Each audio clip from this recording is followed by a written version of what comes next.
Hello, welcome back to my channel. ഞാൻ അനശ്വര. അപ്പോൾ ഇന്ന് നമുക്ക് നിപ വൈറസിനെ പറ്റി നോക്കാം. നിപ വൈറസ് ഇപ്പോൾ അത് 3ാമത്തെ വട്ടമാണ് നമ്മുടെ കേരളത്തിലെ അഫക്റ്റ് ചെയ്യുന്നത് അല്ലേ. അപ്പോൾ എന്തൊക്കെ കാര്യങ്ങൾ ശ്രദ്ധിക്കണം, കുറേ റോങ് ആയിട്ടുള്ള ഇൻഫർമേഷൻസും ഫേക്ക് ആയിട്ടുള്ള മെസ്സേജുകളൊക്കെ സോഷ്യൽ മീഡിയ വഴി സ്പ്രെഡ് ചെയ്ത് പോകുന്നുണ്ട്. അപ്പോൾ ആൾക്കാരൊക്കെ പേടിയിലാണ് ഏതാണ് കറക്റ്റ് അല്ലാത്തതെന്ന് അറിയാനിട്ട്. അപ്പോൾ എനിക്കറിയാവുന്ന കുറച്ച് കാര്യങ്ങൾ ഞാൻ നിങ്ങളായിട്ട് പങ്കുവെക്കുകയാണ്. ആദ്യമേ പറയട്ടെ, ഇതൊരു RNA വൈറസാണ്. പിന്നെ ഇനി നമുക്ക് നോക്കാം ഇതിൻ്റെ രോഗലക്ഷണങ്ങൾ, ഇത് പകരുന്നത് എങ്ങനെയാണ്, എന്തൊക്കെ കാര്യങ്ങൾ നമ്മൾ ശ്രദ്ധിക്കാനുണ്ട്, അതൊക്കെ നോക്കാം. അപ്പോൾ ഇത് പടരുന്നത് മൃഗങ്ങളിൽ നിന്ന് മൃഗങ്ങളിലേക്ക്, മൃഗങ്ങളിൽ നിന്നും മനുഷ്യരിലേക്ക്, മനുഷ്യരിൽ നിന്നും മനുഷ്യരിലേക്ക്.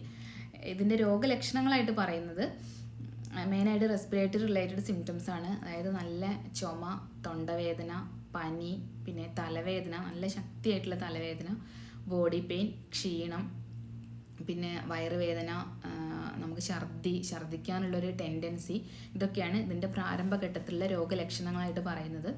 പിന്നെ ഇത് ഗുരുതരാവസ്ഥയിലേക്ക് നീങ്ങാം. അതായത് ലങ്സിനെ ബാധിച്ചാൽ നിങ്ങൾക്കറിയാം ന്യൂമോണിയ, പിന്നെ ഇത് ബ്രെയിനിനെ എഫക്റ്റ് ചെയ്തിട്ട് എൻസെഫലൈറ്റിസ്, ഇത് ബ്ലഡിലോട്ട് ഇൻഫെക്ഷൻ പോയിട്ട് സെപ്റ്റിസീമിയ, ഇങ്ങനെ ഗുരുതരമായ പല അവസ്ഥയിലേക്ക് ഇത് നീങ്ങാം. അപ്പോൾ ഇത് എങ്ങനെയൊക്കെയാണത് പകരുന്നത്, മൃഗങ്ങളിൽ നിന്ന് എങ്ങനെയാണ് മനുഷ്യരിലേക്ക് പകരുന്നത്, അത് നിങ്ങൾക്കറിയാം. ഇത് വവ്വാലുകൾ ചപ്പിയ അല്ലെങ്കിൽ വവ്വാലുകൾ കടിച്ച പഴങ്ങളോ അങ്ങനത്തെ ഫ്രൂട്ട്സോ വെജിറ്റബിൾസോ അങ്ങനെ എന്തെങ്കിലും നമ്മൾ ഉപയോഗിക്കുമ്പോൾ, പിന്നെ അടുത്തതായിട്ട് ഇത് നിപ വൈറസ് എഫക്റ്റ് ആയൊരു മനുഷ്യനിൽ നിന്ന് നമ്മളിലോട്ട്, അതായത് അവർ തുമ്മുകയോ ചുമക്കുകയോ അങ്ങനെ എന്തെങ്കിലും ചെയ്യുമ്പം ആ ഒരു ഡ്രോപ്ലെറ്റ് വഴി നമ്മുടെ റെസ്പിറേറ്ററി ട്രാക്റ്റിലോട്ട് ഇറങ്ങിയിട്ട് അങ്ങനെ, പിന്നെ അവരുടെ ബോഡി ഫ്ലൂയിഡ്സ് വഴി, നിപ വൈറസ് എഫക്റ്റ് ചെയ്ത ഒരാളുടെ ബോഡി ഫ്ലൂയിഡ്സ്, അതായത് യൂറിൻ, നമ്മൾ വിയർക്കുന്നത്, പിന്നെ ചലം, അങ്ങനെയുള്ള കാര്യങ്ങൾ വഴി. അപ്പോൾ എന്തെല്ലാം കാര്യങ്ങൾ നമ്മൾ ശ്രദ്ധിക്കണം, അതായത് നമ്മളിപ്പോൾ COVID-19 പ്രോട്ടോക്കോളായിട്ട് നമ്മുടെയൊക്കെ ലൈഫ് അഡ്ജസ്റ്റ് ആയി കഴിഞ്ഞു. അപ്പോൾ ഈ ഒരു പ്രോട്ടോക്കോള് അല്ലെങ്കിൽ ഈ ഒരു നമ്മളിപ്പോൾ പാലിച്ചുകൊണ്ടിരിക്കുന്ന ഈ കാര്യങ്ങൾ വളരെ ശക്തമായി തന്നെ നമ്മൾ ഫോളോ ചെയ്യണം. എപ്പോഴും മാസ്ക് ധരിച്ചാൽ പോരാ, നല്ല പ്രോപ്പറായിട്ട് തന്നെ വെക്കണം. പലരും ഇങ്ങനെ മൂക്കിൻ്റെ താഴെയൊക്കെ ഒരിടയ്ക്കൊക്കെ വെച്ച് നടന്നായിരുന്നു, പക്ഷെ ഇപ്പോൾ എല്ലാവരും തന്നെ നല്ല പ്രോപ്പറായിട്ട് വെക്കാറുണ്ട്. അത് അതുപോലെ തന്നെ കണ്ടിന്യൂ ചെയ്യണം. പിന്നെ കുട്ടികൾ, നമ്മളിപ്പോൾ കടയിൽ നിന്നൊക്കെ ഫ്രൂട്ട്സോ വെജിറ്റബിൾസൊക്കെ മേടിച്ചുകൊണ്ട് വരുമ്പോൾ, പണ്ടൊക്കെ നമ്മളങ്ങനെ കുട്ടികളെ കയ്യിലോട്ടൊക്കെ ഡയറക്റ്റ് കൊടുക്കാറുണ്ടായിരുന്നു. പക്ഷേ COVID-19 വന്നാൽ പിന്നെ ആരും അങ്ങനെ ചെയ്യാറില്ല. അപ്പോൾ അങ്ങനെ ചെയ്യരുത്.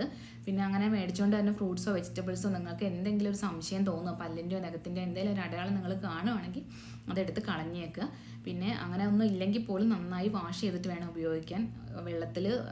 ചൂടുവെള്ളത്തിൽ ഉപ്പിട്ടിട്ട് അല്ലെങ്കിൽ വെള്ളത്തിൽ സോഡാപ്പൊടി ചേർത്ത് നന്നായി കഴുകിയിട്ട് ഉപയോഗിക്കാം.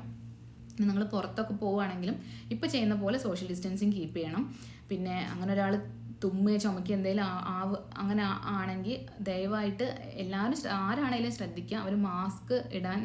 ഇപ്പം തുമ്മി കഴിഞ്ഞിട്ട് അങ്ങനെ പറഞ്ഞിട്ട് കാര്യമില്ല. അപ്പോൾ എപ്പോഴും അതാണ് മാസ്ക് വളരെ ഇമ്പോർട്ടൻ്റ് ആണെന്ന് പറയുന്നത്.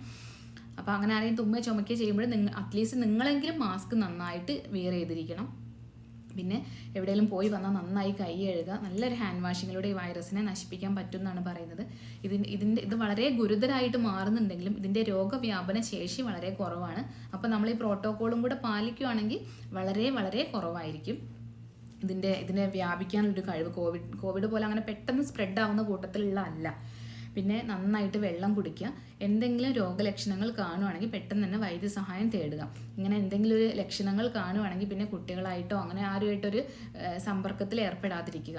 പിന്നെ ഇപ്പോൾ പലരും ഉണ്ട്, എന്തെങ്കിലുമൊക്കെ സിംറ്റംസ് വരുമ്പോൾ ഹോസ്പിറ്റലിൽ പോകാൻ പേടിയായിട്ടിരിക്കുന്നവർ. അങ്ങനെ നിങ്ങൾക്ക് ഭയങ്കര ശക്തമായ തലവേദന അങ്ങനെ എന്തെങ്കിലും വരുവാണെങ്കിൽ അങ്ങനെ പേടിച്ചിരിക്കേണ്ട. കാരണം ഹോസ്പിറ്റൽസ് എല്ലാം തന്നെ ഇപ്പോൾ infection control policy follow up ചെയ്യുന്നുണ്ട് നല്ല രീതിയിൽ തന്നെ. പിന്നെ ധാരാളം വെള്ളം കുടിക്കുക. പിന്നെ കുറേ പേരുടെ സംശയമാണ് ഇതിന് വാക്സിൻ ഉണ്ടോ, പക്ഷെ ഇതിന് വാക്സിനായിട്ടൊന്നും ഇല്ല. ഇപ്പോൾ സിംറ്റമാറ്റിക് ആയ ട്രീറ്റ്മെൻറ്റാണ് ഇപ്പോൾ നടന്നുകൊണ്ടിരിക്കുന്നത്. പിന്നെ കുറേ പേര് പറയുന്നുണ്ട് COVID-19 വാക്സിൻ എടുത്തത് വരില്ല, അതും തെറ്റാണ്. COVID-19 വേറെ, നിപ വേറെ. അപ്പോൾ എല്ലാവരും ശ്രദ്ധിക്കുക, ബി കെയർഫുൾ.